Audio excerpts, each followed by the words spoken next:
So, gumagawa si Papa ng ng lalagyan ng solar para na ililipat daw niya. Meron kaming gulong sa bahay, dinala niya dito.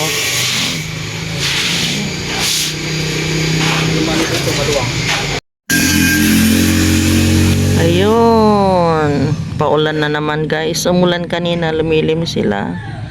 Tapos ayun, ganyan na naman Doon naman sa kabila, ayun, naglalagay sila ng ng poste doon sa taas. Palibutan ng poste doon. Siya. Siguro bukas ilalagay na nila itong yero. Umulan kasi dito kanina, kaya nilinisan kasi baka tumigas yung semento. May halong semento kasi ito eh. Dito sila naghalo kanina. Si Papa din siya, naglinis din. Sana pinahawan mo na ito Pinaganon na sa gilid.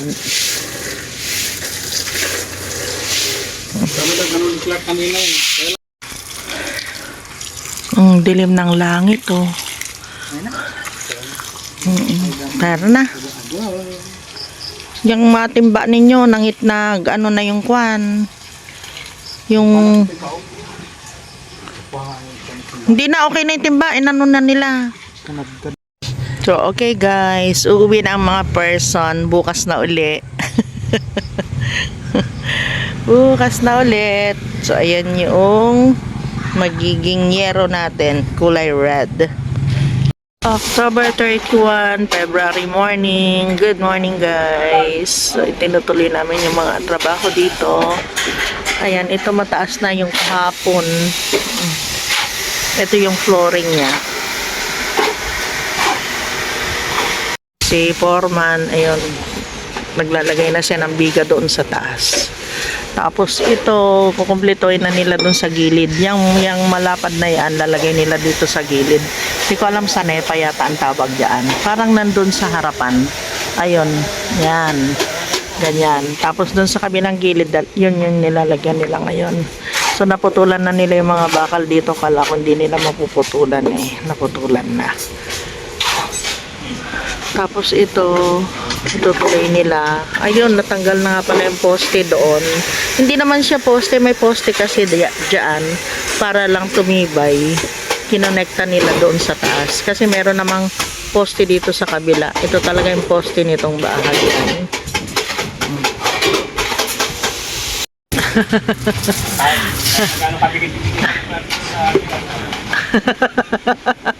Kayang-kaya.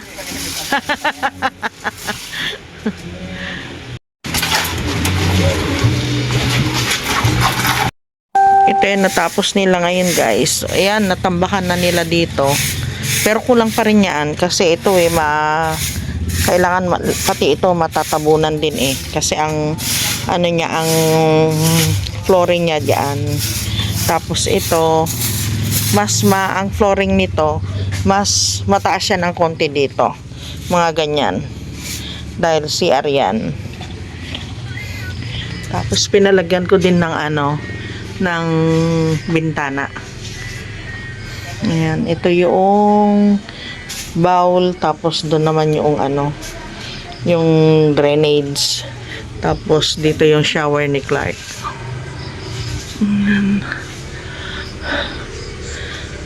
Naglalagay na rin sila ng ng kuryente. Nag-i-install na rin. Tapos ito yung dito, yung box, safety box ng rest house namin. Rest house, charos. Tapos ito ito na yung kanyang bintana. So, yan. Ganito yan. Kapag naghuhugas ka dito ng plato, may ginagawa dito sa kusina, naghihiwa ng lulutuin o overlooking. Ganda, no? Tapos dito naman, papalagyan ko din dito ng bintana. Para dito naman ang kitang-kita. Ayusin namin ito guys, don't worry. Ayusin namin yan. Ito yung mga panambak, ibababa doon. Yan. Tapos ito naman yung makikita dito na view. para papasok yung hangin dito. Ito na bali yung nilayout nila. So ito guys, open lang ito. Papalagyan namin ng bubong doon, bububungan. Tapos ito yung poste niya, 1, 2, 3 na poste. So hindi na kami magbibiga doon sa taas kasi ito naman extension lang. Tapos meron lang siyang bubong na nakaganon. At yung aming yung aming hollow blocks dito ay ang taas niya. Dito lang ang taas niya. Ganyan. Tapos hindi ko alam kung steel matting papalagay ni Papsi. Bahala na. So ganyan lang siya guys. Open lang siya. Basta ang mahalaga, meron na kaming yan yung yung kwarto. Masecure namin yung kwarto. So bukas magsisimula na sila magkabit ng yero kasi tapos na itong mga tuberners nila na nilagay-lagay. Yan. 60 cm ang layo ng bawat isang bakal. 60 yung ito dito 60 tapos ito sa kayan 60. Yun yung 60 to 80. Yun yata yung standard. Hindi ko alam. Tapos ito na kasi ang alam nila dati magbibiga pa kami dito. Kaso na bago na kasi open na lang gagawin namin dito. Kaya yaan. Kaya iniwan nila yaan na hindi kasama dun sa biga nito. Pero bukas mag-aayos na sila kasi ayan na yung beam. Beam pala ang tawag yan sa taas. Naglagay na sila ng beam tapos anuhin na nila. Bubuhusan na. Parang poste dyan sa taas. Magiging ganito. Poste na ganyan. Doon sa taas. Yun yung mag-hold dito. Yan, kaya pinaikutan nila. Yan ang mag-hold. Kasi malapit tayo sa sa fish pan. Tapos malambot ang lupa dito sa gilid. So yan guys. Siniguro namin na matibay yung pagkakagawa niya. Tapos ito yung dating bakod namin. Ayan, kikita nyo yan. Dating bakod yan. Yan. Saan na ka na? Ayun, ito. Yan yung dating bakod. Tapos naglagay kami ng panibagong wall kasi dito. Para hindi siya babagsak doon. Tapos ito yung poste niya dati. Pinadikitan nila dito ng nagbuhos sila dito nila para kumapit din siya para mas matibay pa yung poste na yan. And then naglagay sila ng panibagong poste dito. Kaya ito guys, medyo mahal na talaga ito. As of now, medyo malaki na yung nagastos namin kahit na ganito lang siya kasimple. Kasi alam namin, tiny house dapat maliit lang. Kaso naisip naman namin kung maliit siya tapos lalagyan namin ng ganito, ng hollow blocks, tapos maliit lang, tapos yero. Ang tendency nun, mainit siya. Ayun, kaya sinecure na namin guys. Talagang pilano talaga namin mabuti ito na papa kung ano yung talagang dapat na gawin. Pwede naman kami na makatipid. Yung interlock na tinatawag. Ang interlock parang ganito. Ganyan. Walang poste. Walang poste. Ganon. Walang poste. Interlock yan. Tinatawag. Ganito. Wala sana niyan. Mas makakatipid. Doon sa taas, wala ding biga. Kung hindi gagamit na lang ng mga bakal-bakal na ganyan. Kaso guys, hindi ka nakakasiguro doon. Alam niyo naman ngayon, lagi na lang merong lindol saan-saan. Mas mabuti na yung nakakasiguro. So, ayan. Ito yung yung lumitaw na yan. Ito yung tatambakan. Para yung flooring namin, siya, pantay dito. Nakapantay yan guys sa flooring ng kwarto namin. Pantay lang siya. Bali, isang hakbang lang doon. Merong isang hakbang o dalawang hakbang para hindi kami mahirapan. So, maluwang pa rin guys. Maluwang pa rin yung tatamnan namin sa harap. Which is, yun naman talaga ang gusto namin ni Papa. Nakakapag nandito kami, ay nakakapagtanim-tanim. So, ngayon, ito na yung mababakante dito sa harapan namin. Ayan na guys. Ito yung iaayos na namin yung mga halaman once na nayari na yung ano namin dito, yung pagpapagawa. Ayusin na namin kung saan sila dapat na na ilagay. Siguro marami kasi nagsasabi noon, bakit nandyan kasi, bakit di nyo ilagay sa gilid? Hindi po namin nilalagay yan sa gilid lang basta meron po kasi kami mga binubuhay dyan na halaman kagaya nitong avocado na ito. Napakaganda na avocado, tapos meron kami doon na chico, tapos yung mga mangga. So itong mangga dito, medyo malapit siya dito guys. Naitanim namin sa malapit. Ayan. Pwede na namin itong alisin, ilagay namin doon kasi hindi na nga matutuloy ang namin.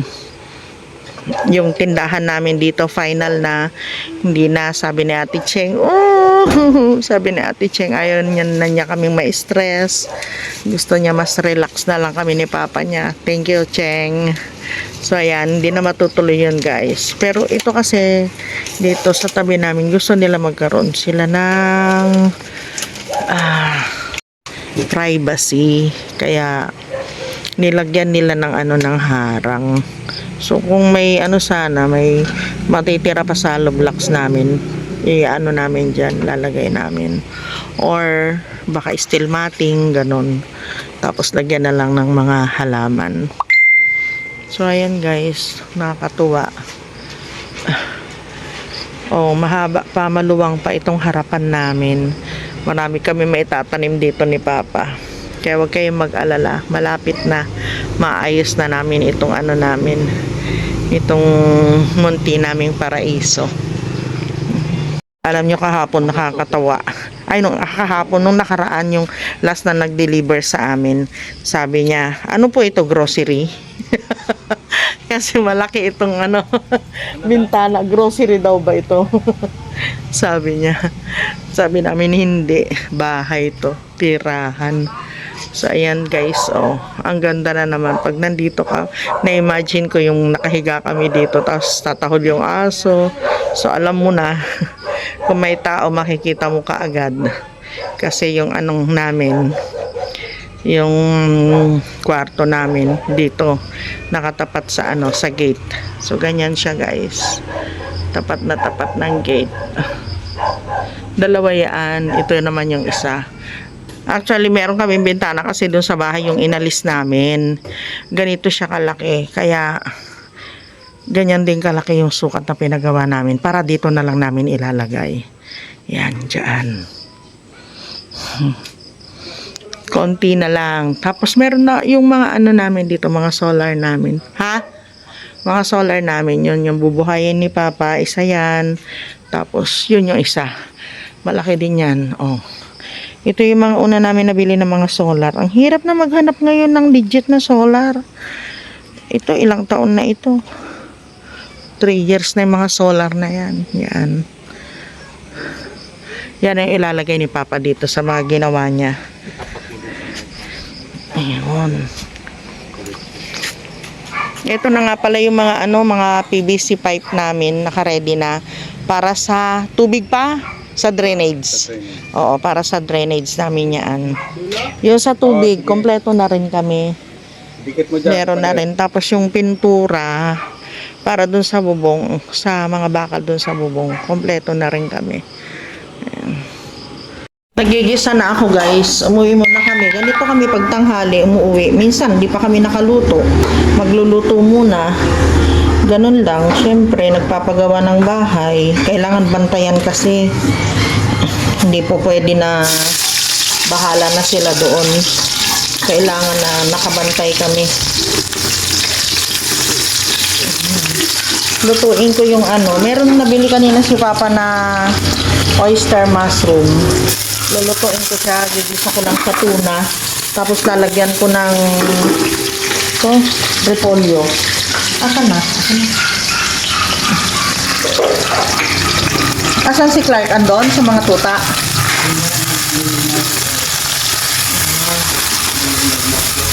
Nagmamap.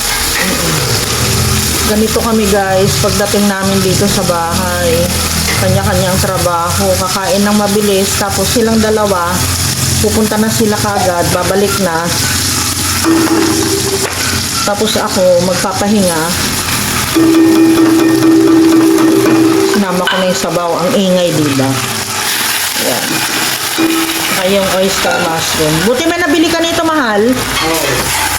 Ayos ah.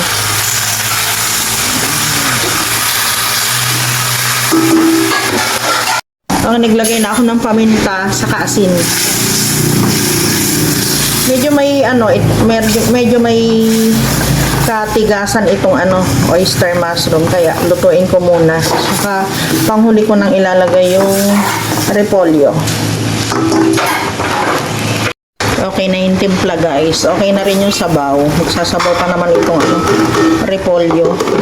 Medyo naalatan ko na naman. Yan, lutuin ko lang itong repolyo, tapos pwede na kumain. Luto na ba yung pagkain natin, yung kanin? Hindi pa? Okay. Nag-shower na ako. Lutuin ko lang to repolyo, guys. Yun, may ulam na naman. So, ayan guys, nandito na naman ako sa Bukid. Kain ka muna. Ayoko!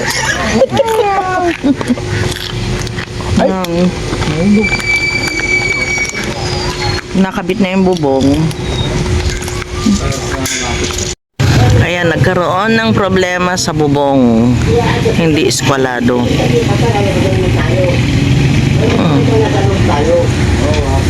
Bawal din, ano nga eh. Yung halog lang. Talog pa rin tayo. Talog tayo.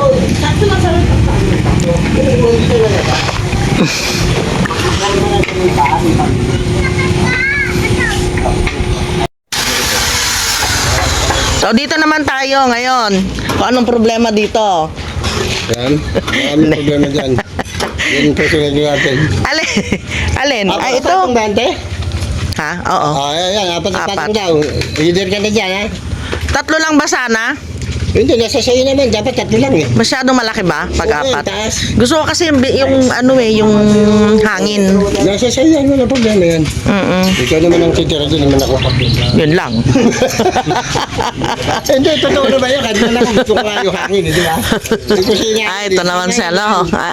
Ano? Kante, 90. 90 na. 90. 90. Oo. Tuloy ka po, 10.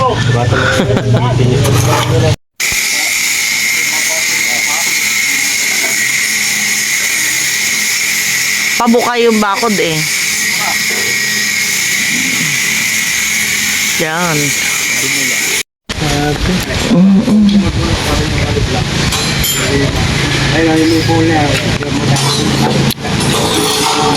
Ayan na yung yung dito na ilalagay yung lababo. Dito. So, ayun yung dumating naman yung hollow blocks. Baka huling order na namin yan. Tapos yung sa bubong, tinutuloy pa rin nila. Ayan na si Master. Galing yan. Galing maghukay.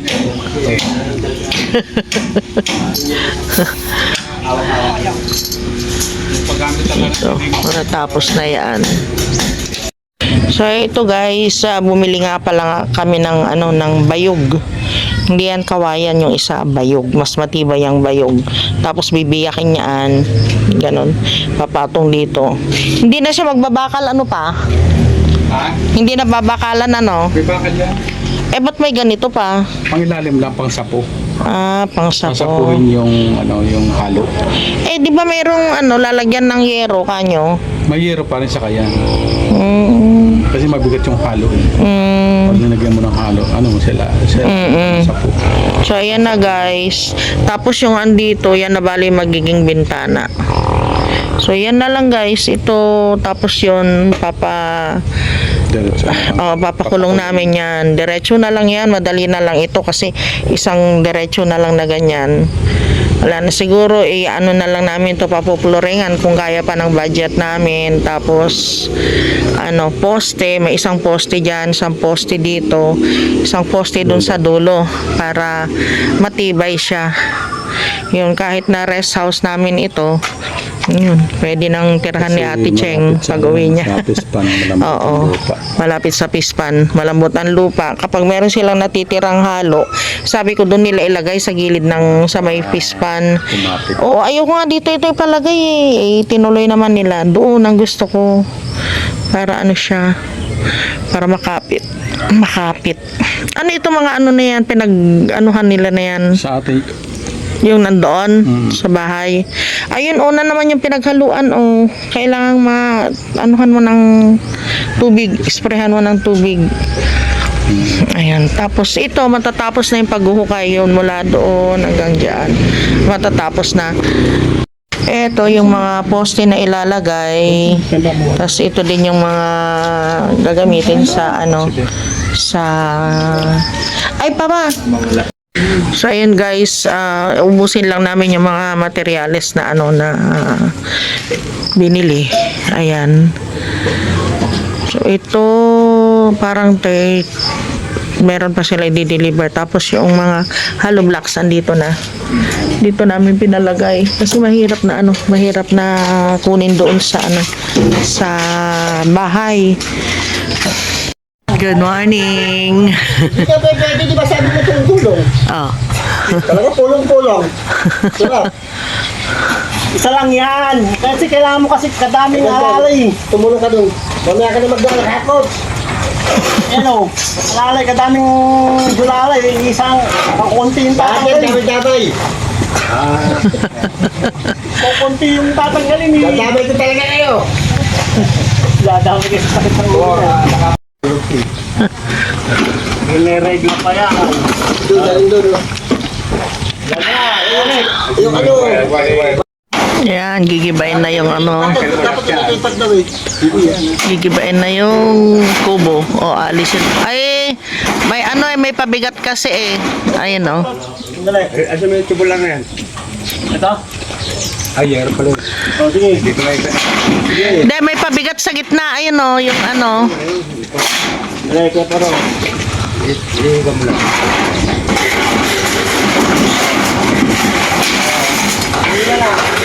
Ito na yun. Sige, wala. Wala na, tinastas na aming kubo. Yan, minsan inaabutan sila ng naubusan sila ng alambre para doon sa bakal, yun ganon. Kaya gagawa si Kuya Clark. Huwag naman sobrang haba. Yan. Ayan, ito itutuloy naman ito. Tapos dito na. Ayun na yung poste yung kahapon. Yan. Okay na.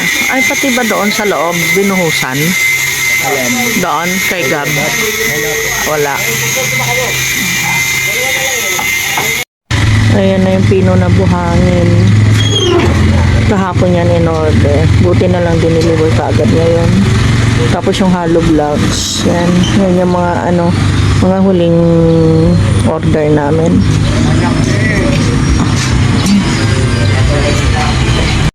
Huwag niya lang tanggalin. Ayun na yung bubong. Huwag niya lang tanggalin yung panse. 1, 2, 3, 4. Hindi pwede ispat dito.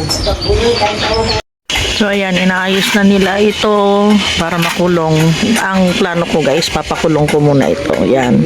Dito hanggang dyan, kukonekta na doon. Tapos kung ano na lang yung aabutin ng materyales. Ang dami pa naman marami pa.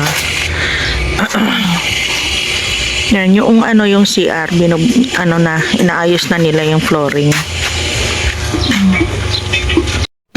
Yan, maglalagay na sila ng poste. Para bago kami mag-stop, meron ng poste dito. Nakaabang.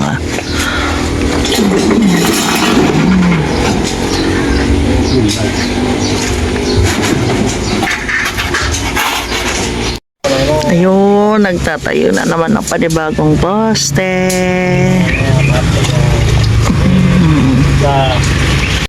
Ang bawat poste, hindi basta-basta yan itinatayo.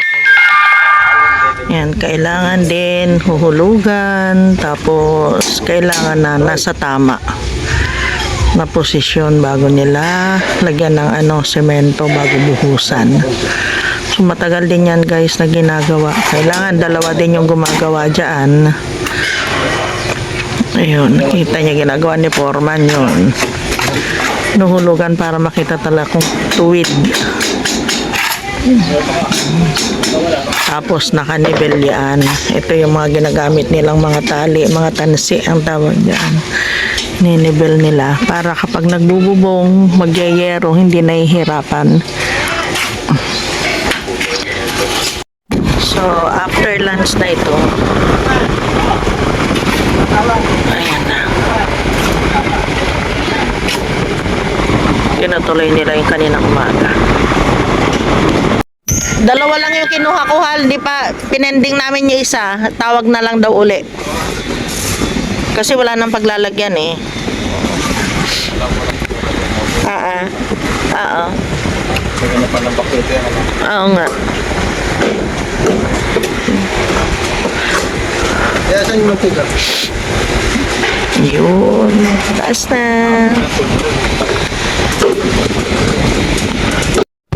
So, dumating na rin yung yero. Kulay red yung yero.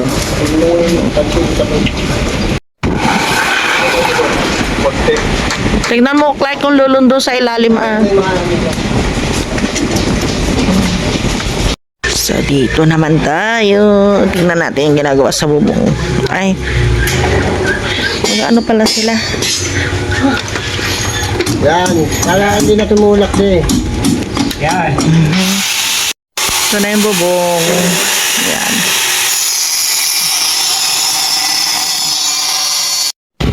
Ayan sila Kuya Clark, saka si Papa nandun siya sa sa kalsada, nagpapala ng ng lupa, pantambak dito. Lahat ng pinahan ng pinakot, tanggal eh. Para malaki yan guys, pero hindi, sa katotohanan maliit lang. Mukha lang malaki dito sa ko, sa camera ko, kasi naka-landscape yung camera natin. So maliit lang yan guys, ganyan lang siya medyo madaya. Ayan si Master. Master! Dali ka manan. Banog ka na. Banog nag-traffic eh. Ay ba? Ayan sila. Tapos dito naman, tinutuloy nila yung patapos na kasi guys. Nag-alarm ako na alas 5. May alarm tayo ng alas 5.